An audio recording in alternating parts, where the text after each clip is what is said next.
We're a few minutes past time. I know that the exhibition is running a little bit over, so I think we will have some other folks trickling in, but I think we should go ahead and get started. I know it's been a long day for everybody, and we're happy to see you all here with us. So I'm Jim McLaughlin with Drexel University, soon to be full-time with IC3. So the 2020 co-chair with Ganesh, and super excited about that. We have an amazing panel, which I'll pretty much turn it over to. I'll try to guide some conversation, but I'm hoping that during the session we're able to do, I have some slides because I think there's some important foundation things to cover, and there's a varying level of a range of experience from the room. I think we have some first-timers, we have some folks who've been here before, so if you've heard some of this, please just bear with us. And we do want to give you the full understanding of the movement itself, and then certainly answer questions that you have. So just by a quick show of hands in the room, first-timers to IC3? Okay. Are there any first-timers to India? Welcome, welcome, welcome. School delegates? Okay. University delegates? Okay, nice mix. And organizational folks? Yeah, David, welcome. And I think all of our committee members are up here. So I was thinking maybe we'd have some committee members in the audience as well. Okay, so that's good. That gives us a little bit of a sense of who we have with us. So I just wanted to share a little bit about my my experiences with IC3 to kind of set the tone. And my first IC3 conference itself, and again, IC3 is a heck of a lot more than just the annual conference, and I want to talk a little bit about that tonight. But my first experience with IC3 was at the first conference in 2016, and wasn't quite sure what it was all about. I was what you would certainly call a fence sitter at that, or what Ganesh would call a fence sitter at that time. I'd been traveling to India for a good number of years and representing Drexel there, and doing the circuits, right, and building the networks and all of that. So there were a lot of questions that I had about IC3 and how, what is this thing that's bringing all of these amazing schools together, and schools that I've never heard of, and it seemed like an amazing way to connect, but we just didn't know. So my first IC3 when I arrived, I was sort of blown away by the energy and the passion, and in this field of counseling, whether you're on the university side or the school side, it does take a lot out of you. It's a demanding field. Whether you're on the university side and you're traveling a lot, you're on the road, you're on the school side, your students are just demanding, your parents and principals and school management, so much happening. But to see the energy that was in that place was just, it was a turning point for me in my career and in my life. So, and of course, Ganesh had a lot to do with that, I think, initially, and just his infectious energy and passion for everything that we do. So that's just a little tidbit about my first experience with IC3. Before I jump into the slides, I just want to turn it over to the panel. I want to let you introduce yourselves, but if I could ask you to introduce yourselves and just share which committees you've served on this year and in the past, and leave it at that for now. We'll have other questions as well, okay? Hi, everyone. My name is Bridget Herrera. I'm the college counselor at the American International School of Dhaka. I'm in my second year volunteering with IC3, and I'm on social media committee this year. And I don't know what it was called last year, but it was equally pleasurable. And we've determined I don't know much about social media. Hi, everyone. My name is Sheena. I represent IE University in Spain. This is my third conference at IC3, and I serve on the Outreach and Social Media Committee with Bridget. Thank you. I'm Amrita Gulati. I work with the Sriram schools. I was earlier in the first year at IC3. I've been at IC3 for 3 years. In the first year, I was on the host school committee, And in this year and the year before, I've been on the content committee.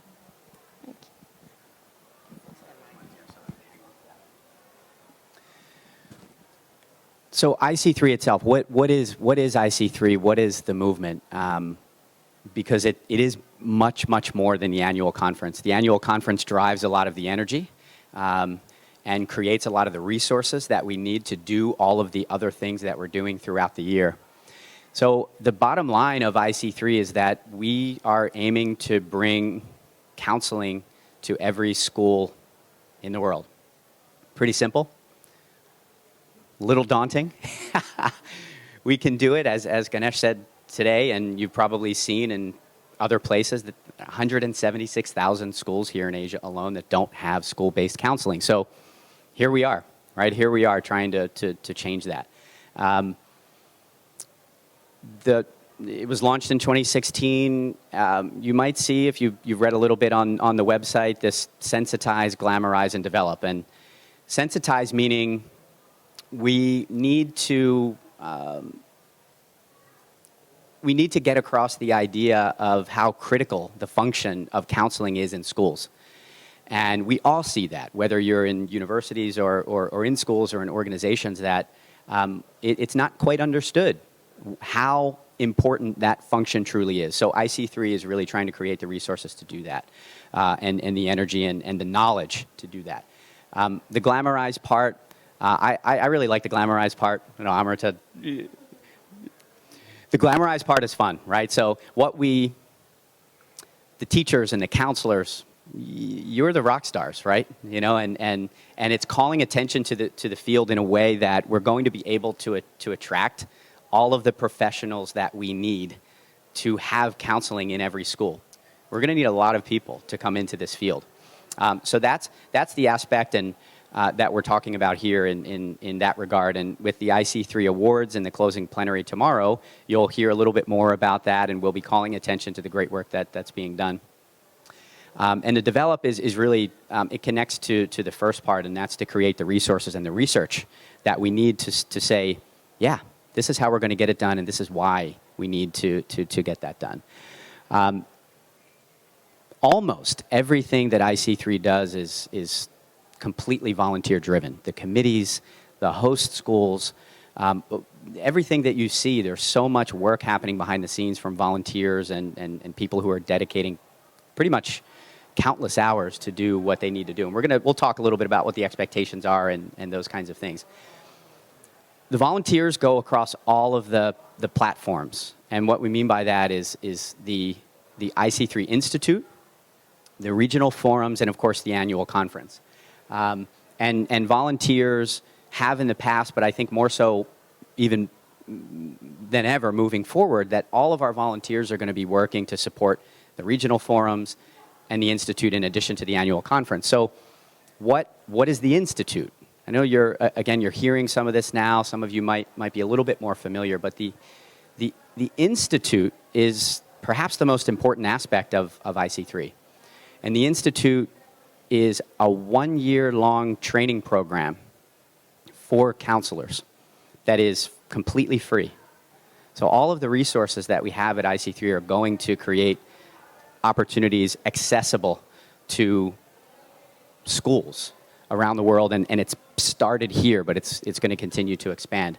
So this is done through training materials it's a combination of online and in-person. There are 4 one-week residential experiences that IC3 Institute scholars will have, and that needs enormous support. So that's a little bit about the Institute, really, really crucial. The regional forums. So when we were doing this thing in 2016 and 2017, we didn't want this just to become a flash in the pan. Again, as Ganesh would say, a flash in the pan. We're really proud of ourselves. We came together and we had a great conference, and then we went home and that was it. We'll see you next year. So regional forums, there were regional forums hosted in 9 countries this year, in 27 cities, close to 1,700 delegates from universities and schools. And again, regional forums for schools are $0, completely free. So the university folks, when we are even just attending the events, we are helping to create access to drive the mission behind IC3. So that's really critical. And of course, I don't need to say anything about the IC3 conference itself, right? We're all here, you know, and we're in the mode. So right now we have, this year was well over 100 volunteers that were connected, and I think that's probably a conservative estimate, because that are those who serve on formal committees, but there's so much energy and work happening in areas outside of that as well. And again, they're serving across all of the platforms, the Institute, the regional forums, and of course the annual conference. What I wanted to highlight, and this is where I'm going to start to sort of turn it over to the panel, is to talk a little bit about the committee structure and what are some of the more formal ways that you can get involved with IC3. So the committees that we have in place right now include the Outreach and Social Media Committee. I'm going to ask the panelists to describe a little. Now, we don't have a panelist from every single committee, so we may have to take some questions and things too. Outreach and Social Media, which really drives, you know, that one's pretty obvious, right? We're driving all kinds of energy and traffic to the events and just creating visibility for what everything that IC3 is. Content and Research, we have our chair right here of the Content and Research Committee, one of the committees that is probably, in my opinion, the most demanding. Amrita has been leading this for a couple of years, and just, so all of the content sessions that you're seeing here, you can point to Amrita, and, you know, has driven that. And as IC3 has become more and more attended and attractive, we've seen, you know, we have 40 sessions, we received something like, 100, you know, proposals. So there were some amazing proposals that we just couldn't accept. So we have to have a lot of conversations about this and how to do that. Inclusion, diversity, and scholarship, an incredibly important aspect. Amrita and I will talk a little bit about this at the closing tomorrow, but we've got something around the neighborhood of 180 delegates here who are essentially here on scholarship. They didn't pay anything to come here. And we're having the opportunity to interact with colleagues who wouldn't be here otherwise.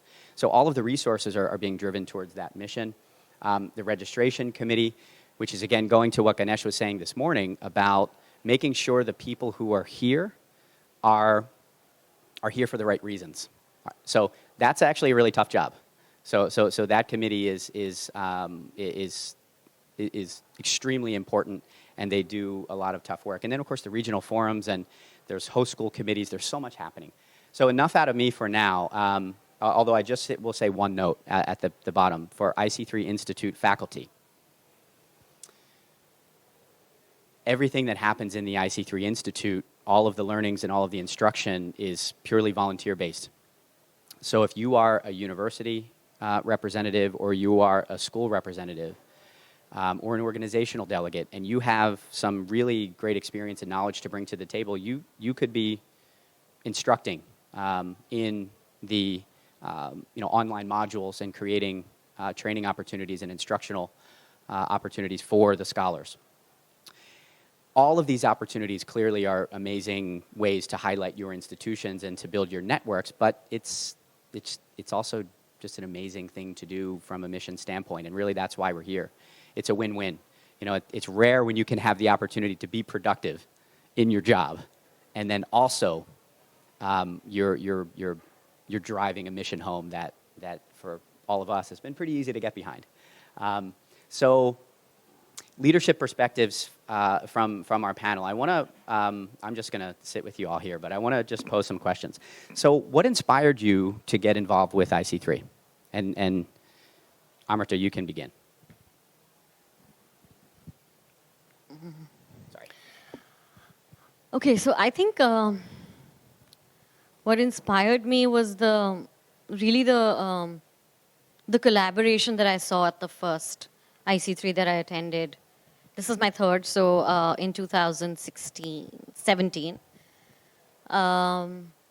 I've never seen competing schools work together, share resources, and be very, not just overtly cordial, but just actually genuinely get to work and see the larger purpose and see the larger good. And I think that was what inspired me. And it gave me an opportunity to work with people. So just for background, I've been born and brought up in Delhi, lived in Gurgaon. So I think it gave me the opportunity to work with people who are not just in Gurgaon, Delhi, and work with an elite or a top school, you know. So just the fact, so it was both, I saw the larger picture and I could actually see that there is genuine intent. And it will take time to, you know, sort of, for the action to really sort of pick up and see the kind of fruition and see the kind of results that were being imagined there at that time in 2016, 17. And having been associated with it and to actually see how organically it has grown without any push and shove and, you know, like, is what is making it even closer to my heart now. So that was the larger, the sort of the profession, you know, professional kind of sort of this thing. But like I said, from a personal point of view, I think it really gave me perspective that I'm a very well-resourced school. There are schools that, you know, that don't know what and which pre-admission test is required for X, and there are so many kids there who'd probably be equally good candidates like they are in my school as well. So I think the fact that it gave me the opportunity to interact with people from so many different backgrounds, so many different regions, have very, like, you know, calls on your content committee calls, just listen to perspectives and you'd understand context and background and how you're so zoned into just what you're familiar with. And it's just, with IC3, everything's just widening. I can see the same thing from so many more points of view. So that's really enriching from both a personal and a professional point of view as well. Okay, so my introduction to IC3. I serve on another committee for another organization with John Wilkerson. I know a number of you know him. And he mentioned, you know, Sheena, there's a new movement that's come about and I'm part of it. And actually, I think you could add something to it. And knowing your personality, I think you would enjoy it. So of course, never saying no to any opportunities, I read some literature he sent through and he said, you know, would you mind if the founder gave you a call? And I said, you know what, I'm really busy. I'm going to be driving for about 4 hours tomorrow, but I have hands-free in my car if that's okay. And he said, yep, no problem. So Ganesh called me and that was the end of the story. I don't need to explain it to you. You've heard him speak before and he has a passion and he has a purpose. And those of you who heard me this morning, I didn't know what a school counselor was, and I didn't know what a university representative did going to schools. And I'm in this job a little bit by accident, and I hear the story with a lot of us is that we get into this field by accident. But those of us who stay are the ones who I think are very passionate about the foundations of what we do. And this outreach and social media committee has kind of brought me a little bit closer back to that. When work gets very busy, I get to sit in a committee where half of the group is high school counselors, half of the group are universities, but everybody is from a different region. So when we're looking at, you know, how can we make the conference that we all just attended even better next year? Well, we've got 25, 30 different opinions, but from two different sides.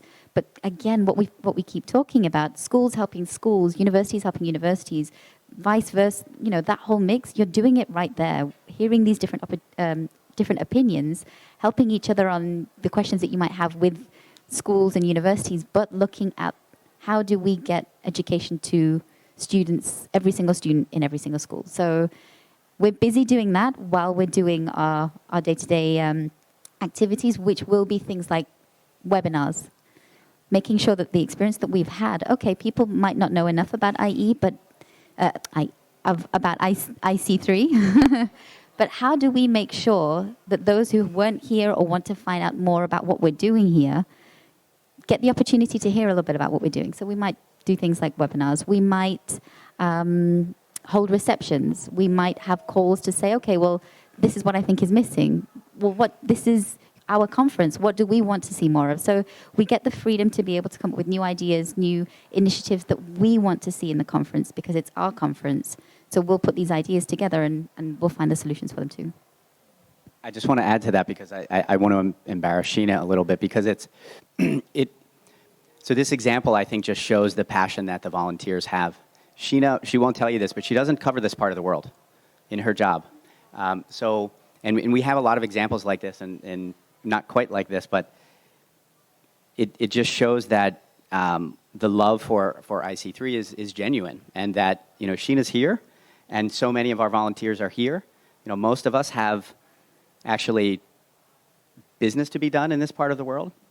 Not the case. So we're looking at volunteers who are loving what they're doing here for all of the right reasons. So it's inspiring, right? When you're going through your days and you're tired and you're challenged and you have all of these dividing attentions, and you come together with people like Bridget and Sheena and Amrita. It's easy to pick up. So sorry, I just had to do that. Well, I have been in Bangladesh for just 3 years now. I'm starting my 4th year. Prior to that, I was in Latin America for 30 years. And I had many opportunities to volunteer with CIS, with International ACAC, and not one to say no to an opportunity. When called upon, I decided to join IC3.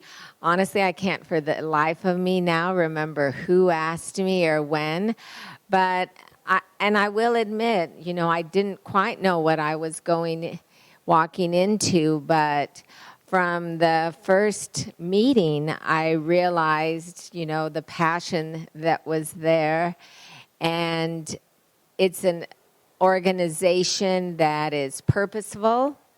When we have meetings, it's well planned. We know what we're going to be doing. And it's been very interesting, as I heard Ganesh this morning speaking, as I was listening to Sheena right now. In the meetings, there's no hint of what's going to be best for me or my institution or my location. None of that. It is really all just about the organizational goals. And I'll tell you, it was a proud moment when I heard about the first cohort of the Institute graduating, because I thought to myself, when Ganesh first told me about it, I was like, yeah, right. And so it's really just amazing. And I had chills. I was just so pleased to hear, So it's very much a can-do organization. There is no talk about, that's not going to work. We can't do that. Everyone is like, yes, let's do it. Let's try it. And I think we're going to see things grow. And, I've been part of International ACAC and know, what growth brings too, but it's pretty exciting to do it with this group. And I will say for me originally why I decided to join was because I had been in Latin America for so long. I didn't know anyone in this region. I didn't understand the region.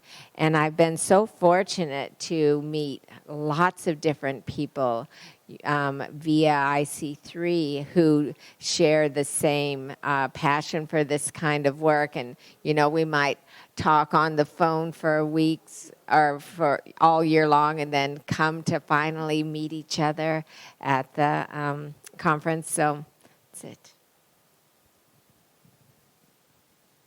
So my next question is, how did you choose?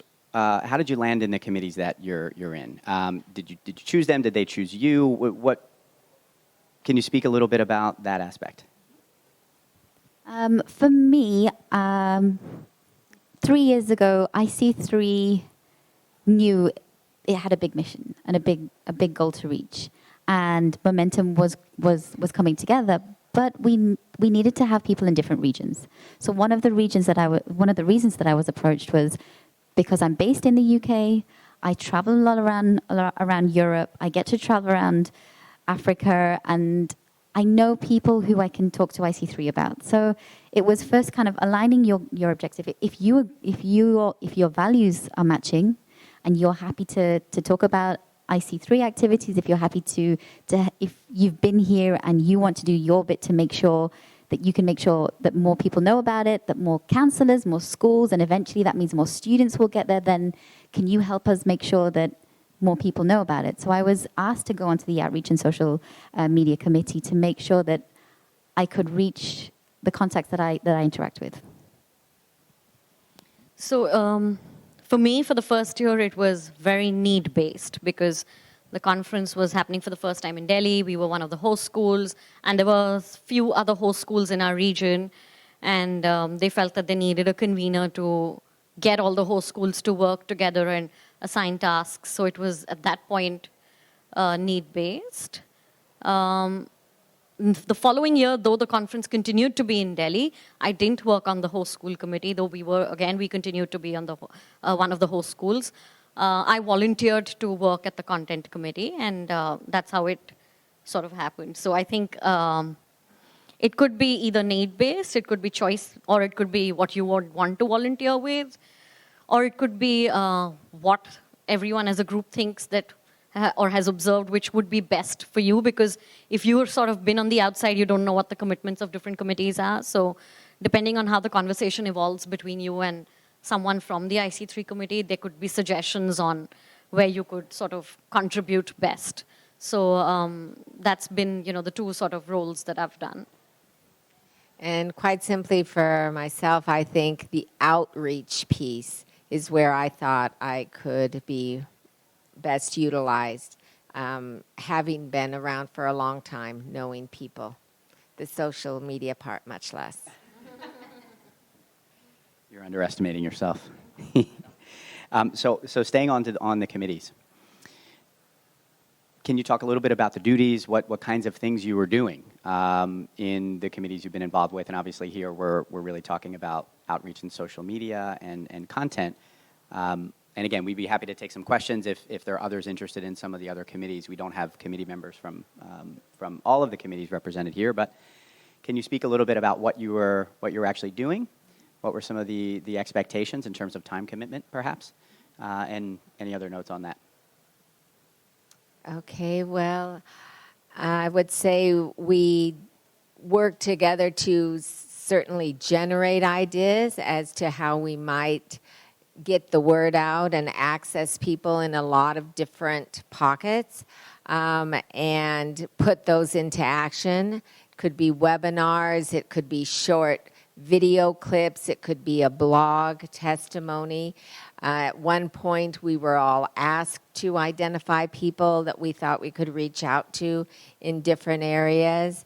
And that is sort of how we worked. We have some excellent leaders in our community, our committee, and so they have been instrumental in keeping us on track. And so that's part of what makes, I think, volunteering for IC3 also such a great experience, in that those leading the committees are really organized, in addition to being passionate, but they're very organized. And so every time we meet, like I had said earlier, it's very clear what we'll be covering. We know in advance. I know it's not going to go 1 minute past an hour. They're very cognizant of our day jobs. And so the experience has been very professional, but also one that, has just really been gratifying as well. In terms of duties, that was entirely up to us. What we wanted to see at the conference, we suggested, and Ganesh said, roll with it. Go and figure out how you want to do that. So as Bridget was saying, this year with our committee, we've had one meeting per month. And it's 1 hour. And we're very aware that high school delegates will have peaks and troughs in terms of workloads at different times of year. university representatives will be traveling a lot. And if you miss a meeting, that's okay. It's not about, you're on this committee and you should be attending every single meeting, and why didn't you attend this one or the last one or the one before that? It's more about, here is the timings, here is the agenda of what we're going to be speaking about, and here are the minutes afterwards so you know what conclusions came together and what we'd like to do for the next one. If you can't keep up with it, that's kind of normal. We're all here busy, working in a very busy field. But the idea is when you can log on, the committee will ask for an hour of your time, usually once a month. You'll have maybe 2 or 3 weeks notice in advance. Depending on how many different nationalities and locations are there, we would do our best to try and find a time in the day where everybody can connect without asking you to wake up in the middle of the night. But the plans will be whatever we want to do. So last year we suggested the showing of a film, a Bollywood film, that was focusing on education, just to make sure that we could have, after the conference, a day's conference, that we could all sit and kind of be together without kind of being on and talking about all of everything that we might talk about, but also still be linking into education. We had an idea of doing the webinars, which went really well, which we could record and send out to everyone. But we also said, we've done enough webinars. Can we now host a reception? Can we now have small group meetings? Can we go and have a dinner? Can we record some videos? Can we just share my experience? Whatever we want to do is what we ended up doing. We asked, kind of what Bridget said, you can hear a voice for the whole of that 1 year while you're serving on a committee, and sometimes people don't want to turn on their videos. You'll meet them here, but it's their voice that you will recognize.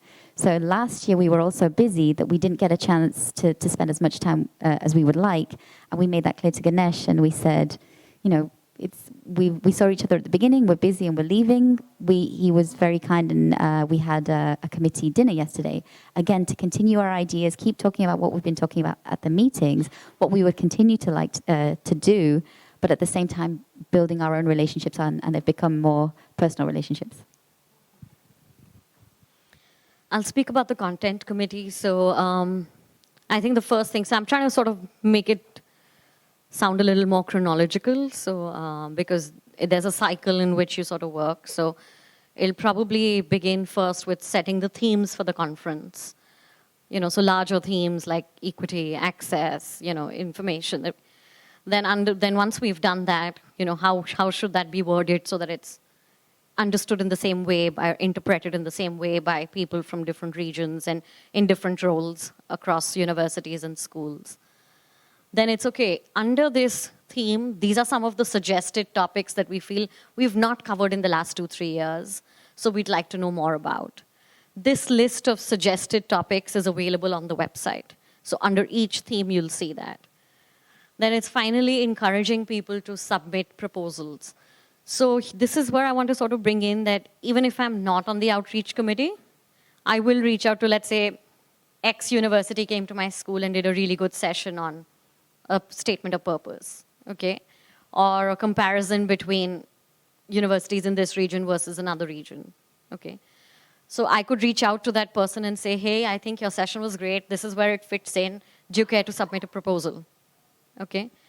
Then it's trying to see what the panelists, what is the composition of the panelists, to sort of see that there is representation from different regions. And ideally, on each panel, there is a school side and a university side as well. Then, of course, once the proposals start coming in, then there is going through all the proposals, dividing the larger committee into smaller groups so that there is a random sort of assignment of sessions of the proposal submitted for review. And nobody sees that until all the reviews are complete. And then when there are sessions which meet a minimum score that we've set, after those, then we sort of see all of them together and see, okay, where we might have the same topic by 3 different panelists. So what is the best way forward? Which session has been given a higher? Is there a difference in the rating? Did we do this earlier? Does it fit well into that theme? How many people would be interested? Is the panel more diverse in this case versus another case? If someone has submitted a proposal and there is only, let's say there are 2 people, ideally we want at least 3 to 4 people to be, speaking in every session. So can we ask 2 of these groups to collaborate? And then, of course, we move to the second level of content where we are trying to make sure that all the needs are sort of the audience that is going to be there at the conference. We try to meet as much of those. Then we try to look at things like the same presenter should not get more than 2 sessions. You shouldn't be hearing the same voices over the years and over the 2 days. And even if there are people who are doing 2 sessions, are they distinctly different topics? Otherwise it tends to be a lot of times, it's human, right? You'll begin to sort of quote the same examples and all of that. And then now, of course, the work doesn't stop because we're going to be reaching out to everyone to get feedback on the content. We're going to get back to you and ask you, okay, this is what you've been hearing for 2 years. What do you want to hear at the next conference? And then basis on that, we will make our themes for next year if there is any tweaking that may be required. Then there is also the content for the institute. What is the curriculum like? So and then we're also now looking at content for the regional forums to understand that one region may be very different from another region. So Delhi may require, depending on where the school is, what are the neighboring schools that are going to come there, their need may be very different from the need of schools in, let's say, Madhya Pradesh or in Australia or so on. So trying to get the content committee actively working to understand those and then, sort of curate the content there as well. And this time we also sort of ended up curating some of the sessions where we felt, okay, we didn't have enough for a particular audience. So we've got so many proposals, but I now need to reach out to more people to get that piece also. So I think it's a bit of putting all the pieces together to complete the picture.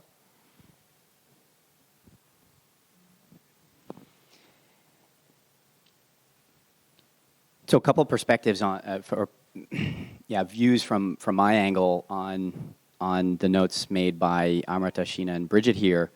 So I think when the volunteer structures were initially built, everything was sort of ramped up around the annual conference. So one of the biggest changes that we're going to see in the coming year or two, is that quickly after we finish up here, we're going to be pretty hot on the trail of regional forums that begin in January. So what we're doing this year is actually, and even for folks who've served on committees for several years, we're dissolving all of the committees, and then we're going to reform. So what that means is this is going to give opportunity for new folks to come on board.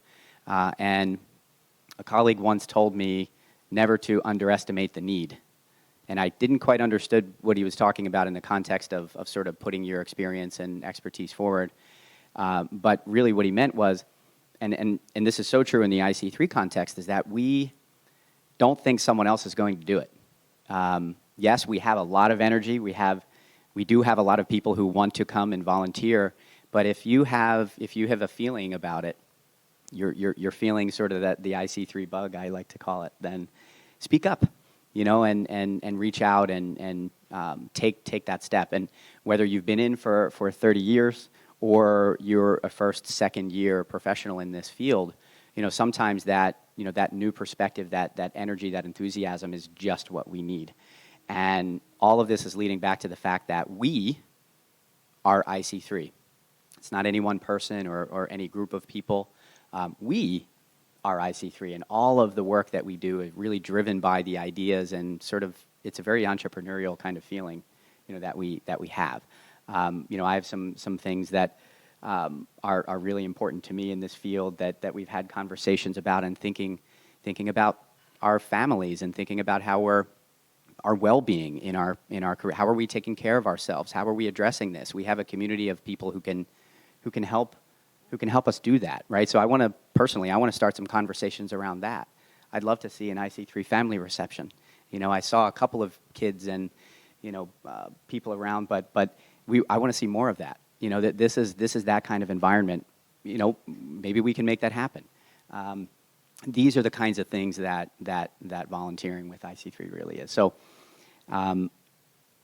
I'm looking at the time. I want to be conscious of that. I want to turn it over for questions. We could go on, and we certainly didn't cover all of the volunteer work that's happening.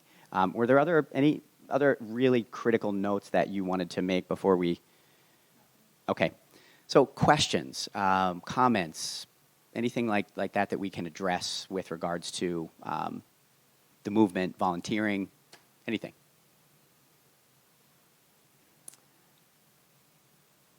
So you're all in. Yeah, I love it. What's the basis for the syllabus for the college counseling initiative? The institute. Coming from, So we actually just hired a director for the IC3 Institute, Dr. Ragini Mohanty, and she was introduced briefly this morning. But if you haven't had a chance to meet her, actually in the IC3 pavilion, sort of that middle area, there's a table for the institute. Go meet Ragini and talk with her. We've needed her so badly. You know, this first year, and you know, it was really truly pulling together all of the resources in the best way we possibly could. But Ragini, I think, is going to help us take that to a new level. So she is the one that's actually designing that. She's got professional expertise in the area, so we're going to be relying on her to do that, and then also run pretty much every other aspect of that. Good question. Yeah. Yeah, please. Can you speak to it? Yeah, I've seen the content briefly. So I know it covers counseling, what is counseling, and how to have conversations with students. That's the first part. Then it covers destinations, like what do you need to apply in the US? What is the US region? What are the regions like? What are the kinds of universities? There may be public, there may be private. What is liberal arts? What is a technical university? What is UX? So we cover all regions like that, including India and international. Yes, yes, yes. And then it's 4 weeks is residential. So they also get to visit some of the universities and understand the teaching and the learning styles there as well. And then there are discussions on, do we need psychometric assessments? What are some of, and then how do you sort of maintain records? How do you maintain school records to sort of talk about where are the kids who went last year? How does that help you? So how to run counseling as an initiative in school, and the how and the what, where to study. And so basically all the three things of where to study, what to study, and how to make that happen are the large three components. And then that gets fleshed out into smaller pieces and more concrete pieces and there is an assessment at the end of it. Where are they held? Ashoka 1 week, Ahmedabad University 1 week, O.P. Jindal University 1 week, and fourth, So in India? Yes, yes. So that's 4 weeks residential, and then through the year it's online. Other questions? Yes.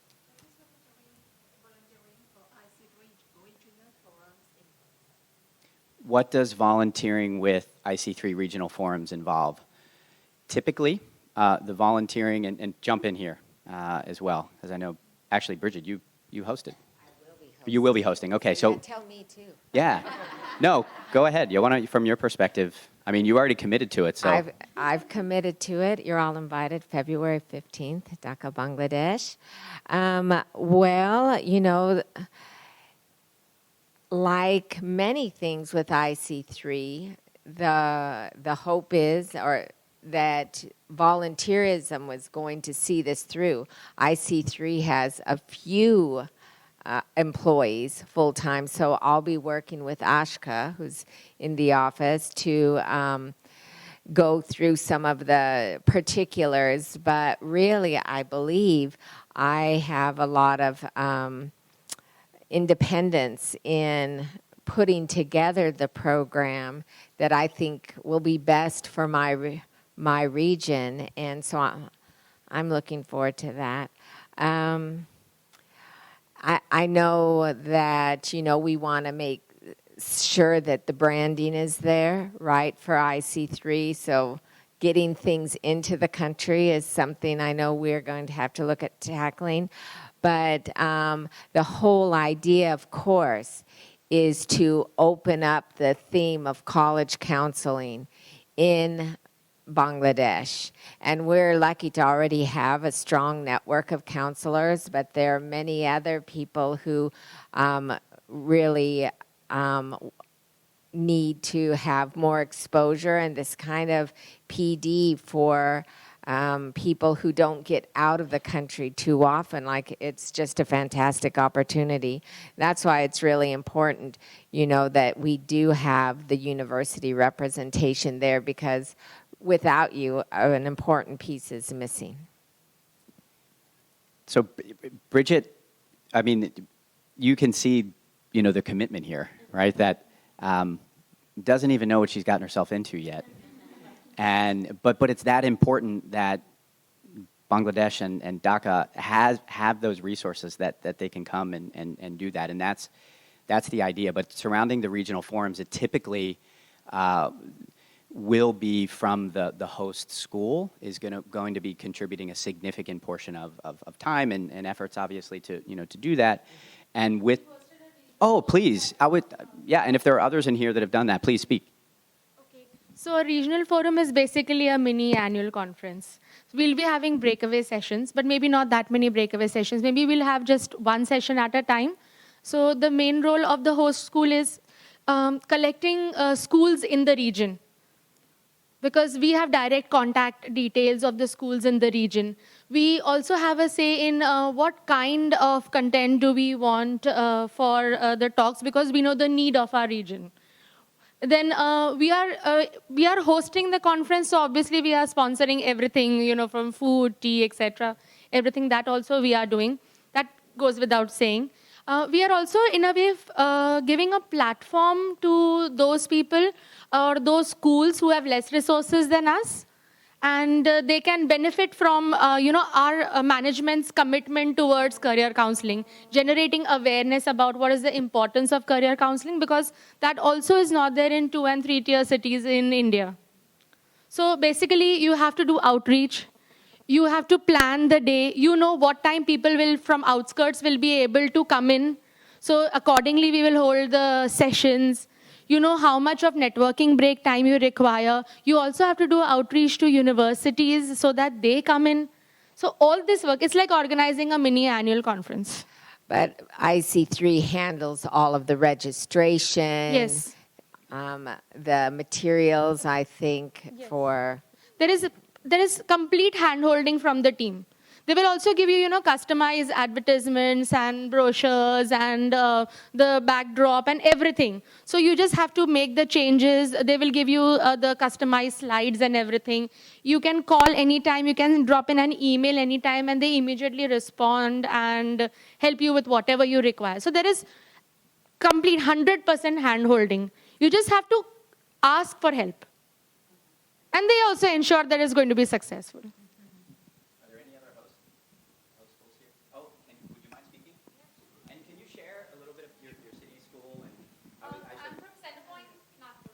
Okay, so I'm from Sanskar Valley School, Bhopal. We hosted the regional forum this year. It was the first time we hosted, and we had one of the maximum participation in our regional forum. It was a huge success. We had to actually reach out to a lot of schools, making them understand what IC3 is all about, connecting with them, what career counseling, like ma'am said, what career counseling is all about, because a lot of schools don't even have a career counseling cell separately. So they just mix up with the behavioral counseling, which is not the scene. So we had to we went to individual schools, spoke to the principals, the management, making them aware about what IC3 and what regional forum is all about. And to our surprise, we actually had a very good participation. It was taken really well. Even the universities that came in were very happy with the way things were conducted. So what we basically have to do is we have to organize the mini annual conference. IC3 supports, the main committee supports completely throughout with the sessions, with the registrations. We just have to put everything in place and just reach out to maximum people we can in an area so that people know about this whole IC3 movement. That's the main important part of it.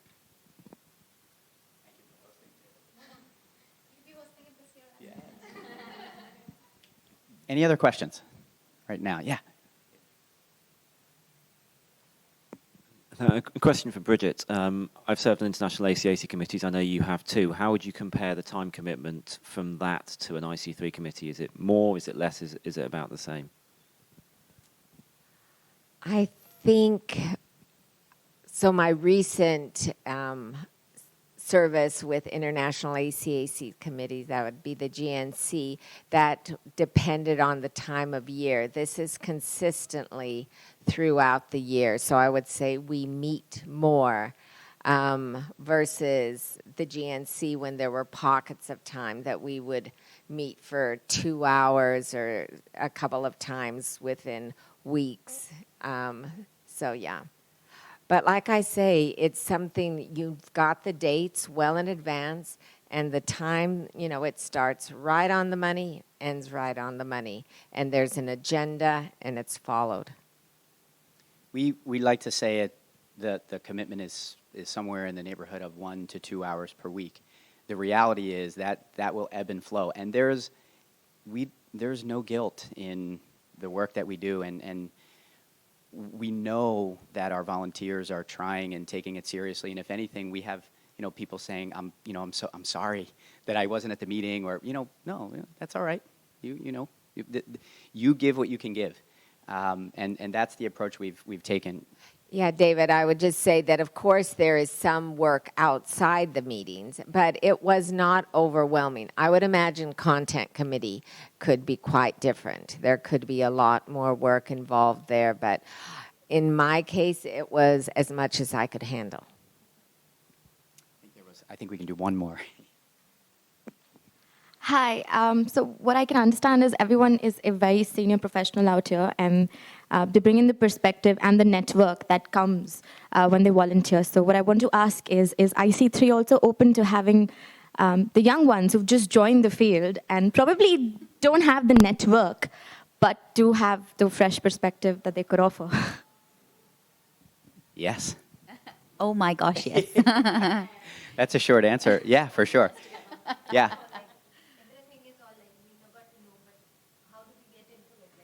Right, so next steps.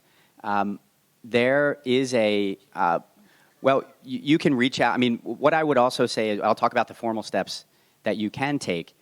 Connect with committee members and those, and again, I said we're dissolving committees and things, but those who you've seen taking leadership positions, chat with them, speak with them.